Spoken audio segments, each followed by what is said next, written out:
It's about T-minus 33 hours to the opening of the polls in various parts of the country.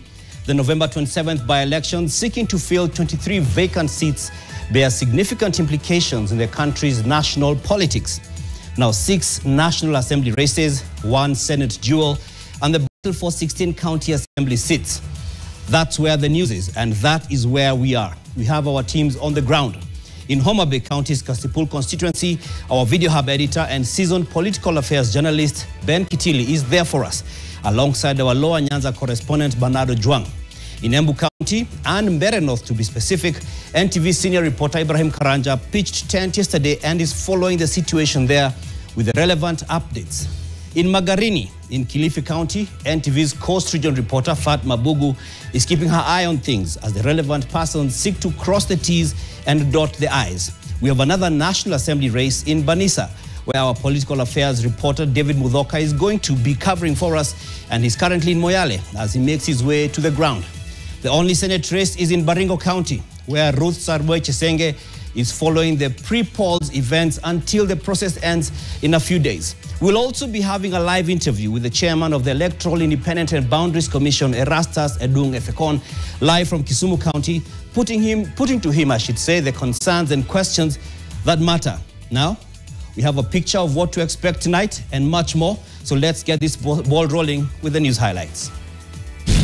Tonight, sisi kama IEBC tumejiandaa vilivyo na sisi tulikula kiapo pia. Kasipul falls silent before the polls. IEBC gears up for a major undertaking as aspirants track every development. All eyes on Thursday's vote. Also tonight, mimi nataka kuambia wakaaji wa Malava kwamba kama watakuja na hizo pesa vile tumekuwa tukiwaambia tu, nyinyi chukueni pesa. Kitu ambacho hamstahili kufanya ni kumpa mtu kitambulisho yako au namba ya kitambulisho chako. Those are side shows. I cannot be diverted to such like attentions. But kura nayo nitashinda. Voter bribery claims Royal Malava. Candidates trade words a day before the much anticipated ballot. UDA and DAP Kenya restless as IEBC maintains calm. Plus, criminals for hire, hooliganism, the chaos that fuel Kenya's politics. Who or what will end the madness? The last word tonight. And leo tuko na furaha kubwa sana. MCS wamefanya kazi mzuri sana kutoa mzee Nyalivo aende nyumbani. 22. Third time unlucky. Nyamira shakes as 23 MCAs vote out Governor Amos Nyaribo. Fraud and abuse of office among charges against him.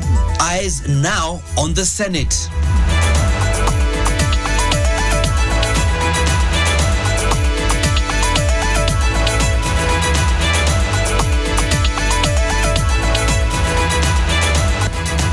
Live from Nation Center, this is NTV Tonight with Dan Wangi.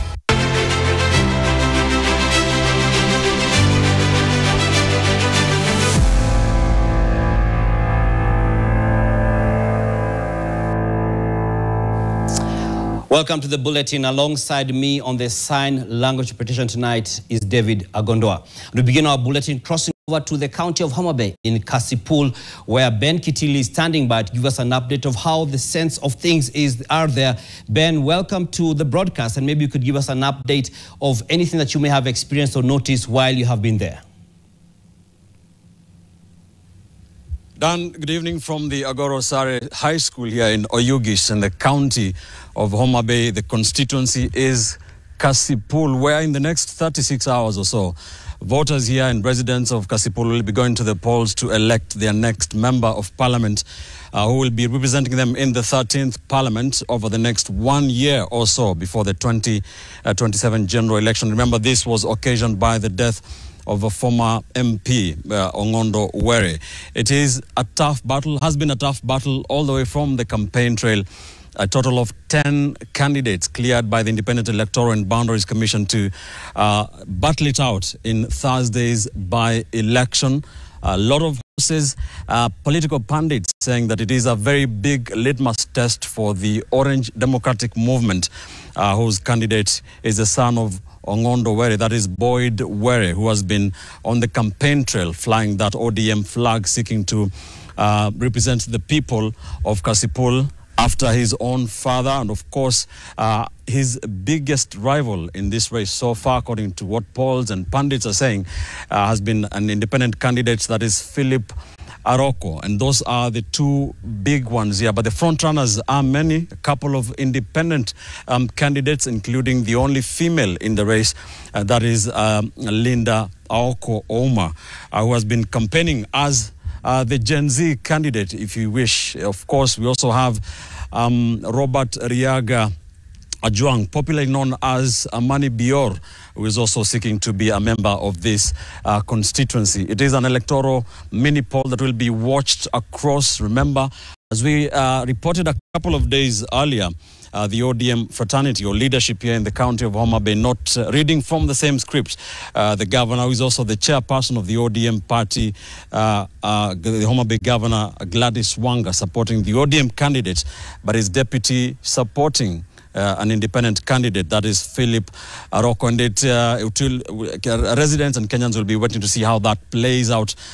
There are a total of 142 polling stations, and this is the constituency Sterling Center here, the Agoro Sare Secondary School, High School, where we shall be waiting, where the results will be trickling to just find out who the next member of parliament of Kasipul is going to be. IEBC says it is all systems go for that election. They have all their officials, they have sworn them in, they have trained them. And we did talk to the constituency returning officer on their preparations for the Kasipul mini poll. Listen. Tumemaliza kuandaa elections kwa vile kila kitu, zile material zote ambazo tunahitaji tumezipata na tumeshapanga. Mnavyoona tumepanga vilivyo na tuko tayari. Tunangoja tu kesho ili tuweze wale tulio wa train polling officials, tunatarajia watakufika hapa kesho ndipoza tuweze kuwapa zile vitu wanapoelekea kule polling stations. Tuko na vituo 142 na wards 5. Na wapiga kura ni 67,513. The process starts and ends at the polling station, and agents will be sitting in that room the entire time. After that, they'll confirm that the seals are the ones that were used in the morning. The seals will be broken. The contents of that box will be poured on top of an arranged table. Counting will be done there. The results form 35A will be filled there, and then they will sign it. The people of Kasipul are saying they want the rule of light. They want leadership that is responsive to their needs, a leadership that respects them, a leadership that is consultative. The leaders, the politicians have decided that they will man the polling stations in their areas to ensure that the election is not manipulated. What we need in Kasipul is peace. Even me, myself, I want to vote and vote for my future and my children's future. So what I know, on 27th, we have peace. Dan, political pundits have called the county of Homa Bay probably the most orange county in terms of the ODM party's grassroots support. And Kasipul is the nerve center of this county.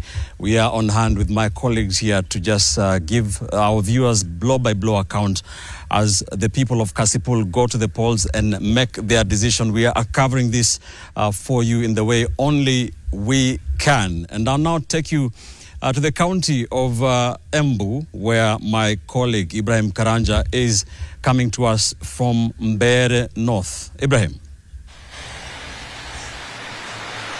Well, thank you very much, Ben Kitili from the constituency of Kasipul. Yes, we are in Embu County and following up the by-election in Mbeere North constituency, the by-election to fill the vacant slot that was left by the appointment of the Public Service Cabinet Secretary, Geoffrey Roko. And earlier today, throughout the day, we have been traversing the constituency, all the 3 wards of Mbeere North constituency. Currently, I am not in Mbeere North, but few minutes ago, I was in Kanyuambora area, and that is in Evurore ward, which is the most populous ward of Mbeere North constituency. The reason we went there was because the Democratic Party leader Justin Muturi had called for a press conference to speak about some concerns they had about the by-election. But before we go to those particular concerns, is that this particular constituency will be having about 55,124 voters expected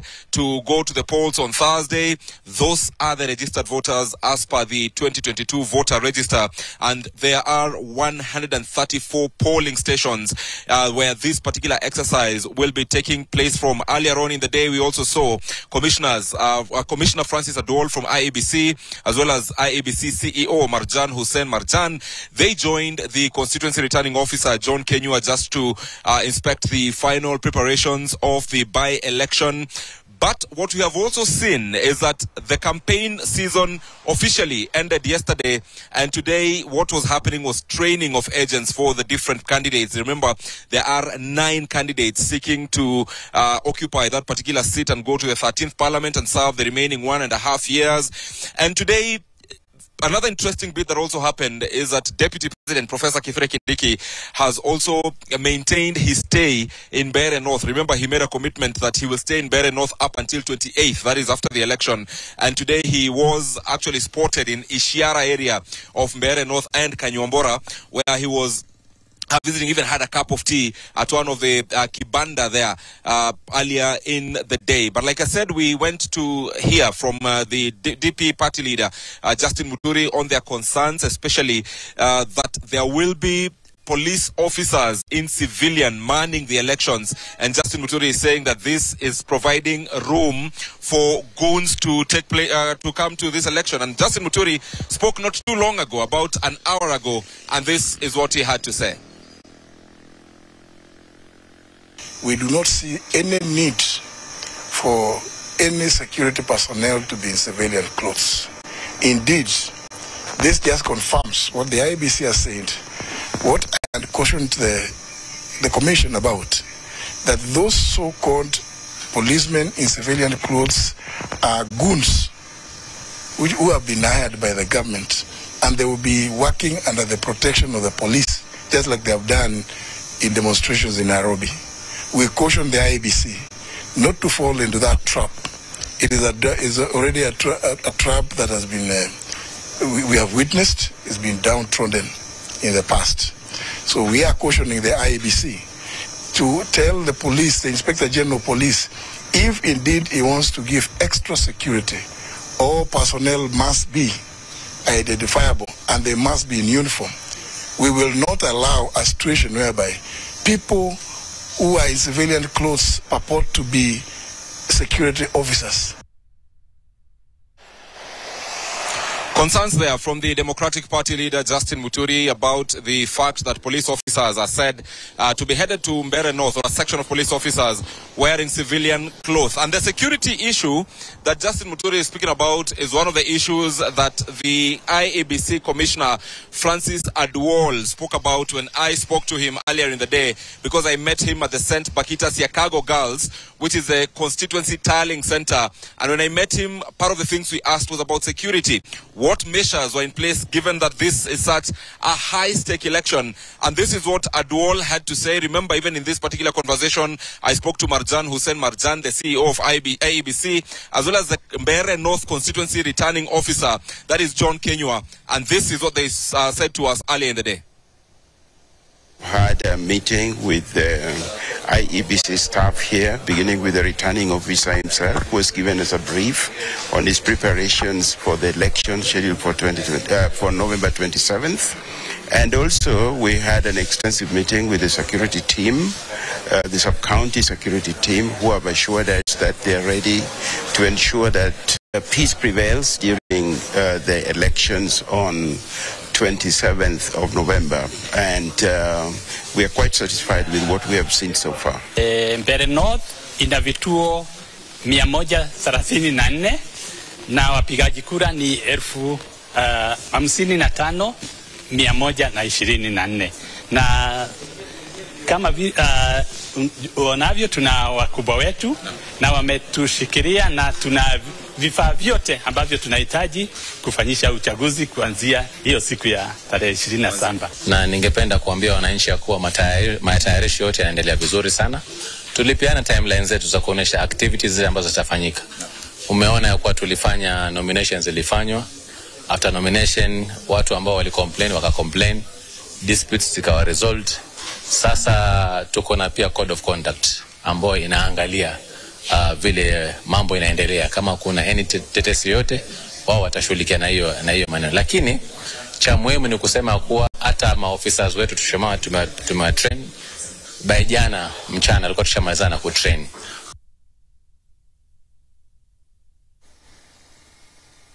Well, the IEBC commissioners there who spoke earlier in the day about the preparedness for this particular by-election.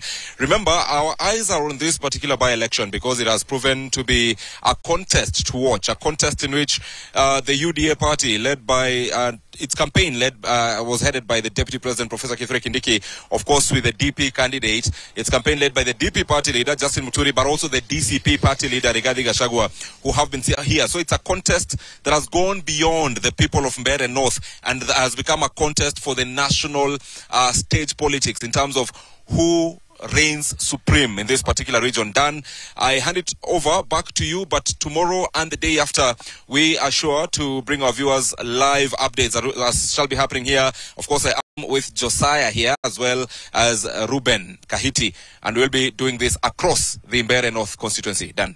Thank you very much, Ibrahim, for that update on the different dynamics happening in Embu, in Mbeere North specifically, and the areas around it.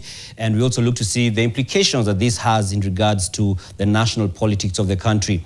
Now, in Malava constituency, candidates are accusing each other of voter bribery and breaching the campaign deadline, leaving the IEBC with the challenging task of ensuring a fair by-election this Thursday. Let's listen in.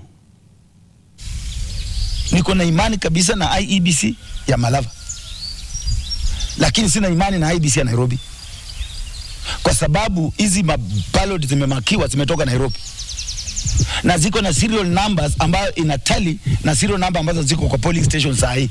So wakijamu ama walete vuruku, wanachukua hiyo kama wanakuja saa 11:30 wanaleta vuruku, alafu wanapiga watu kidogo kidogo, alafu wanaingisha maboksi yao, wanachukua yetu wanaenda nayo, because they have the same serial number. Hiyo inaweza toka tu kwa IEBC yenyewe, haiwezi toka nje.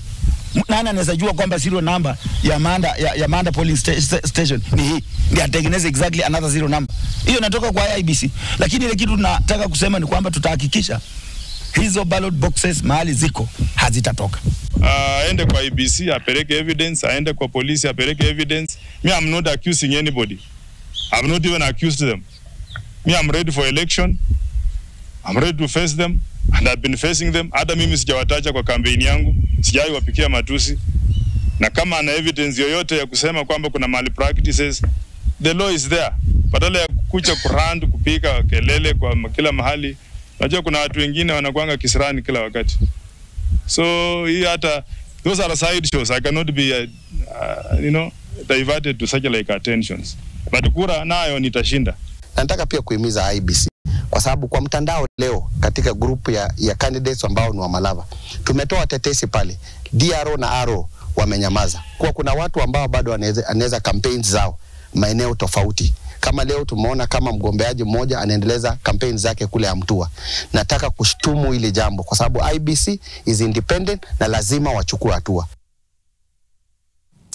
And now to take this conversation forward, we're joined live by the chairman of the Independent Electoral and Boundaries Commission, that is Edung Ethekon, who's coming to us live from the county of Kisumu. And Mr. Chairman, thank you for speaking to us on NTV Tonight live this evening.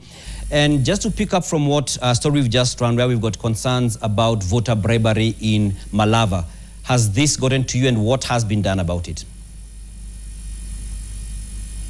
Thank you, Dan Mwangi, for having me in this show.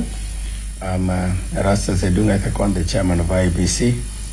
Yes, indeed, it is an opportunity for us to brief the nation on what is happening with the by-election preparations as we approach the D-Day, which will be on Thursday, the 27th of November, 2025. Yes, there, of course, we've made preparations and we are now at an advanced stage. There have also been concerns, as you've rightly pointed out, that are reaching us. Some have not reached us, but we are addressing those concerns as they come. All right, and so I'm trying to zero in specifically on Malava, where we've had even videos being shown of the woman representative of Kakamega, who then is being accused of voter bribery as she's seen dishing out some, mattresses and the likes. Has this gotten to you, and what exactly is being done about it? Yes, I think we have seen those videos circulating, and we cannot verify exactly what those videos are. And there's a procedure normally for us to address such issues, and we urge that the concerned candidates can report to the commission through the proper channels. We have our returning officer on the ground. They can report these matters for investigation so that we verify and confirm that indeed those mattresses or any other acts of bribery or such associated acts are true indeed, so that we take the necessary action. As of now, we've not yet received any formal complaint, and once we do that, then the matter will be investigated and dealt with. And I think I really need to call upon all the political parties and all the participating candidates to remind them of what the Constitution says. Article 81 says that our elections must be free from violence, harassment, intimidation, and bribery. And therefore, they shouldn't engage in such kind of acts that are prohibited by the Constitution, but also the Elections Act and the Election Offences Act. So if those allegations are indeed true, after the investigations, action will be taken. And how long do we estimate these investigations to take, just so that we can have a sense of, because we're just, we are under 48 hours, we're just about 33 hours to the polls opening. How long should we expect the investigations to take so that we could see action, as you're saying, being taken? At the moment, I can't tell how long. It depends on once the complaint reach our returning officers, then they will, of course, determine the time frame within which it takes place. So at the moment, we are yet to get the report from the returning officer whether indeed they have received the specific complaint. Okay. But yes, of course, there's a lot going on here. All right. And a few days ago, the IEBC had a press conference where one of the commissioners, Mukwana Alutalala, spoke about there are concerns, there's intelligence that has been received by the commission in regards to Homa Bay having state resources or county government resources being used for political activities. After this information has come to the commission, what has been done about it? Thank you, Dan Mang, for that question. I think for the case of Homa Bay, and specifically Kasipul constituency, where we are having a by-election, and indeed I'll be there tomorrow, we've had some cases reported to us formally by way of complaints by both parties, the independent side and, of course, the ODM side that are participating alongside 8 other candidates in the by-elections. We have dealt with that matter through our dispute, through our election code of conduct enforcement committee, where we summoned all those candidates, the parties that complained, and the matter was placed before the committee, and the committee deliberated on it after listening to all the sides and addressing those issues, including, of course, fining the various candidates who are found to have committed certain offences, including and that information is within the public domain. And for the use of the county public resources, we have not yet received any official complaint. And once we receive that formally, of course, there is a procedure. Then I think sometimes we hear a lot happening out there in the social media space, within the public domain, but until it reaches us formally, so that we take that seriously and be able to investigate it and address the matter as it comes. Because we are also a country that is governed by the rule of law, and there are processes, there's the due process. We need to receive a complaint formally, we need to understand the nature, and of course to what extent and who are complaining, and therefore we need evidence for us to act on it.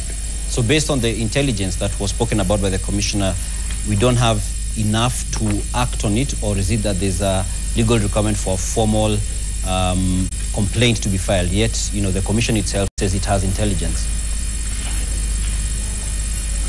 Well, I think of course, intelligence, it's part of listening to what is happening out there, is part of collecting intelligence. But there is a process in law that requires that there must be a petition, there must be a complaint, formal, and of course that must be tabled before the commission for us to trigger the internal processes to address that particular issue through investigation, verifying and ascertaining, so that we can address it. Again, based on the principles of the rule of law and due process and natural justice, we need to look at it within that context. Okay, let's touch briefly before we come to a close on the electoral pre-election violence that has been witnessed in various areas, and there are claims that the IEBC was aware of some of these things but did not act in the hoped way by those who are accusing you. For instance, we have the party leader of DCP, the former deputy president, who has again this evening done another note to you saying that the Narok, the violence that was witnessed in Narok, I'll just read an excerpt of what he said, that the violence that was witnessed in Narok was something that you were aware about. That's what he claims. Is this a credible allegation, and what is your response to that? Thank you, Dan Mwangi. I think I would start first and foremost by condemning all acts of violence, harassment and intimidation during these by-elections. Those are acts that are prohibited by the laws of Kenya, including our constitution, which is very robust. And generally speaking, throughout this election campaign, we've seen generally, by and large, a peaceful atmosphere, except for those few incidences as reported in Kasipul, and of course those ones in Narok that have been brought to our attention again through social media this evening.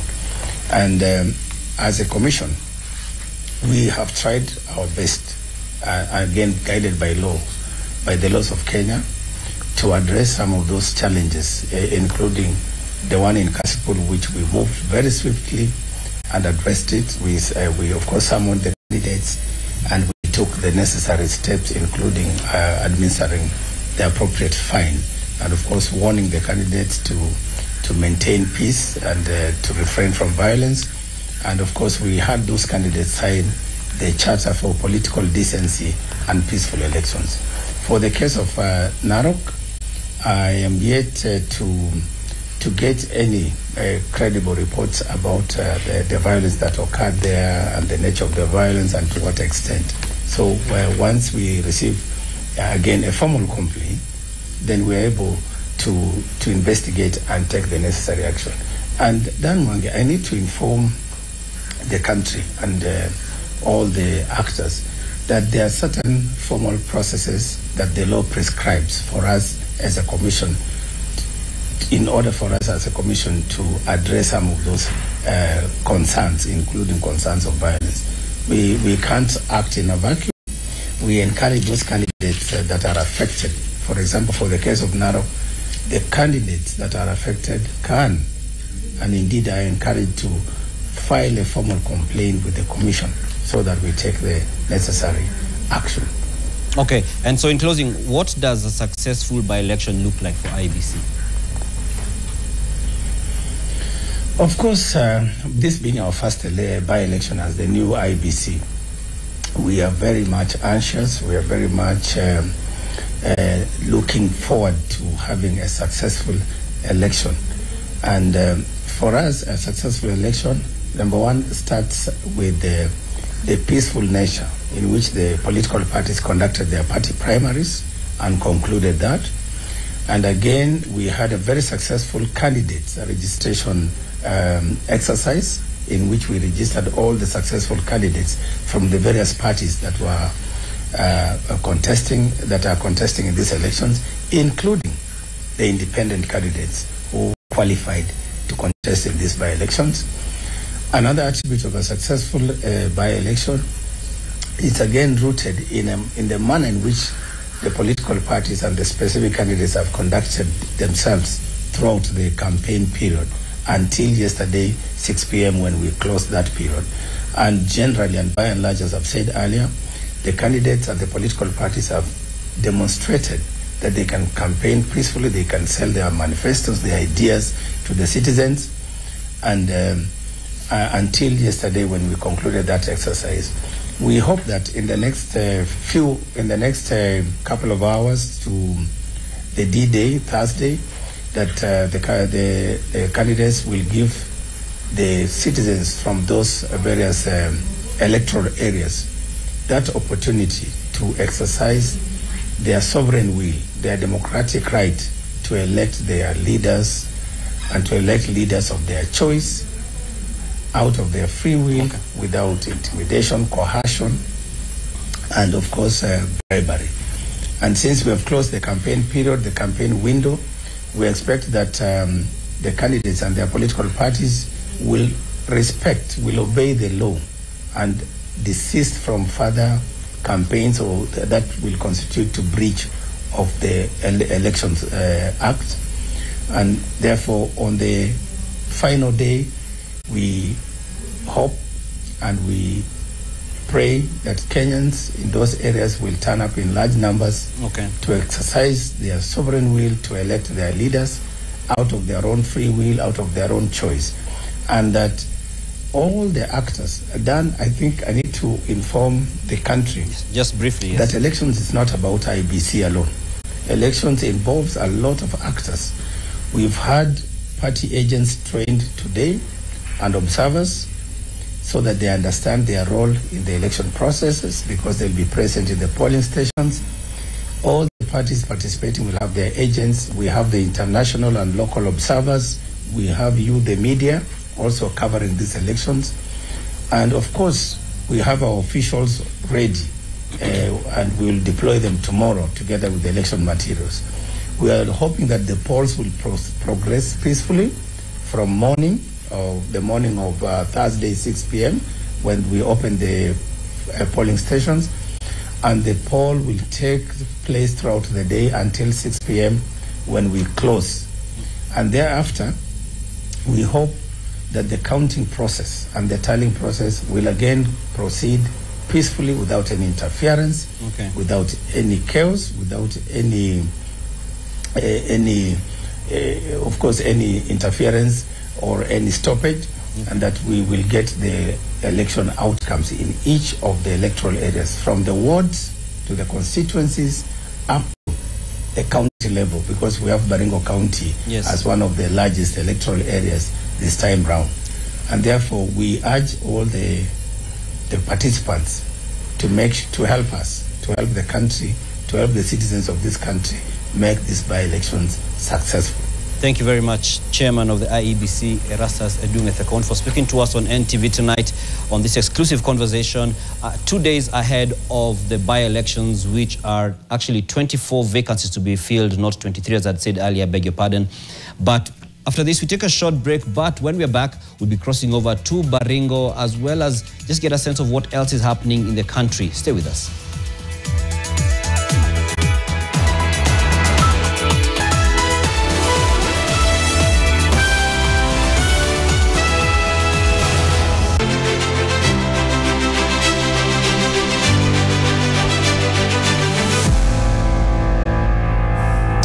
Welcome back to our by-elections 2025 coverage tonight. Now let's cross over to Moyale, that's in the county of Marsabit, where we have David Muthoka, who's standing by to give us a sense of what exactly is happening there. He is yet to get to Banisa, which is where we have a by-election, but he is en route. And Muthoka, good evening. It's good to see you. What's your update from where you're at? Good evening, Dan, and good to hear from you. Indeed, we are coming live from Moyale. This is in Marsabit County, and this is a town that actually sits in two countries, Kenya and Ethiopia. And interestingly enough, just 5 minutes from here, a 5-minute walk will have you in Ethiopia if you proceed to my left-hand side. And so this is where we have pitched camp tonight before proceeding to Banisa in Mandera at first light tomorrow, where on Thursday there is that by-election that you've mentioned. And it is a by-election that is shaping up to be a Maalim affair. And this is because the two candidates in the race all have the name Maalim as their middle name. We have Ahmed Maalim Hassan, who is of the United Democratic Alliance, and this is President William Ruto's ruling party, as well as Nurdin Maalim Mohammed of the United Progressive Alliance Party. And so this will be a Maalim affair, and we will be observing keenly to see which Maalim will be schooling the other. Remember, at the start of the race, it was a 4-horse race where we had 2 more candidates, including PLP's Isaac Malela, as well as DCP's Aiden Mohammed, who've all in recent days dropped out of the race. And so we will be having 2 candidates, one being the younger brother of the late Kulo Maalim Hassan, who was the Member of Parliament for Banisa between 2017 and March 2023, when he met his death in Nairobi through a hit-and-run accident that occurred on the 26th of March 2023. And so the younger brother will be seeking some form of continuity, and he has been assuring residents and voters in Banisa of that, while we have the other Maalim of UPA, who is promising a sort of a fresh wave and a breath of fresh air in Banisa. So we will be observing keenly to see which Maalim will be flooring the other, as well as what this means for this particular region ahead of 2027. And so I would like now to cross over to Baringo, where my colleague Ruth Sarmoe Chesenge is on standby to update us on the Baringo senatorial race. Ruth Sarmoe.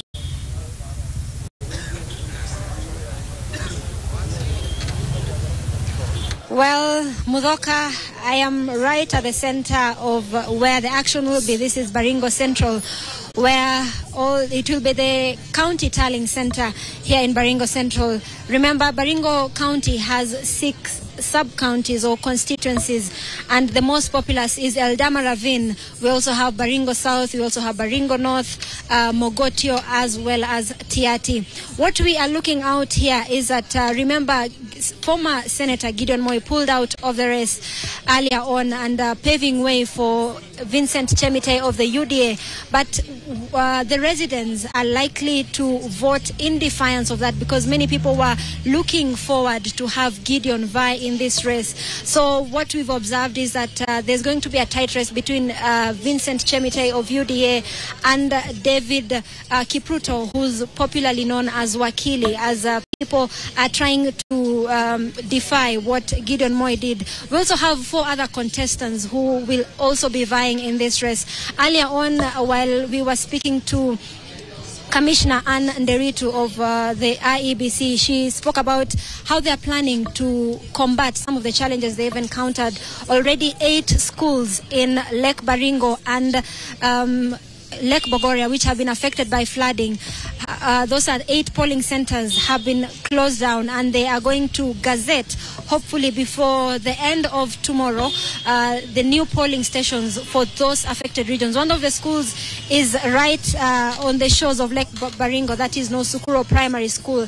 So those are some of the challenges that they are likely to, the IEBC is looking forward to combat tomorrow, and they informed us that they are going to gazette those new polling stations. Remember, this county has slightly above 1,000 polling stations, and it's a very populous region.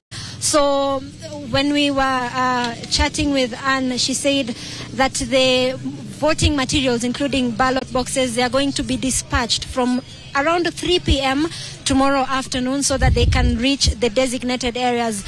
At the tallying center here in Cabernet Boys High School, security was tight. Everything had been laid out on the ground, voting materials ready for pickup. But basically that is the situation. We are talking about 281,000 gazetted voters according to the 2022 IEBC register, but as we know, as is the norm, we're likely to experience a low number of voter turnout. So those are the things you're going to look out for. The new 8 polling stations that are going to be put up. So those are the things that we're going to look out for, and we'll keep our viewers updated. But right now, let's cross over to Magarini, where my colleague Fatma Bugu, I beg your pardon, is joining us. Bugu.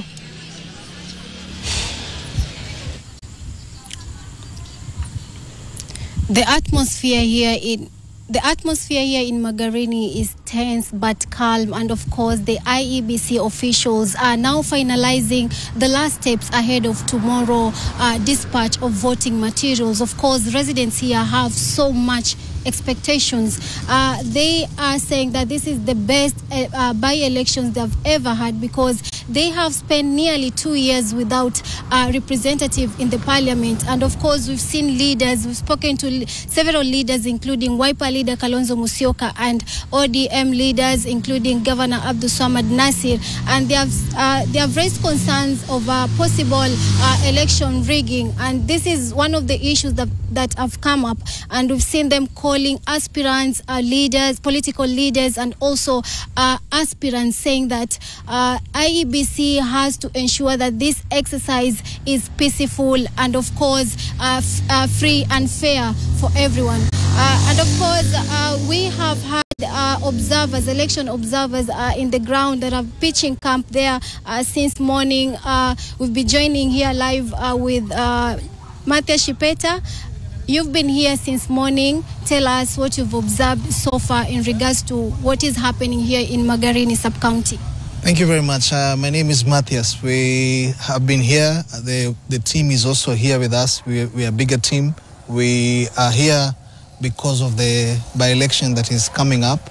Remember, IEBC elections were nullified. That's part of the reason as to why we're here. So we are here to observe that this time the elections will be conducted in a free, fair and transparent manner, and so that they're given time to ensure that this election is free and fair. So we've seen a lot of intimidation, especially on issues to do with voters willing or trying to go to the ballot box and taking a picture of the ballot paper so that they can be able to get bribes or money outside the polling station. So this is a concern that we've raised with the IEBC. We are hoping that they will be able to curb this election malpractice, because it is an offense to actually take pictures while you're voting. So this is something that we've noted with the community, and we are hoping that IEBC will be able to curb it. But we're expecting a free and fair process. We're expecting that all preparations will be done in place so that we can be able to have a free and fair process. Apart from that, I understand that you've had a meeting with IEBC team. Maybe what are some of the issues that came up today? Yeah, we've had a meeting as a normal process so that they can be able to brief us on the preparations as observers. So they've given us the expectations that they have on us, and we've also shared our concerns with them. They've also shared with us their phone numbers in case there's any matter that we need to report to them, that we should be able to report on time. But all process so far, it's been open, and we appreciate that openness because that is what will give us a free and credible election. Thank you so much. That's all from us. Back to you, Dan. Thank you very much for that update. That's Fatma Bugu, who's not only given us an update from the ground, but also spoken to some election observers on the situation there. And we keep monitoring the situation in all the different parts of the country where we have by-elections coming up, and give you updates on our special broadcast, By-Elections 2025.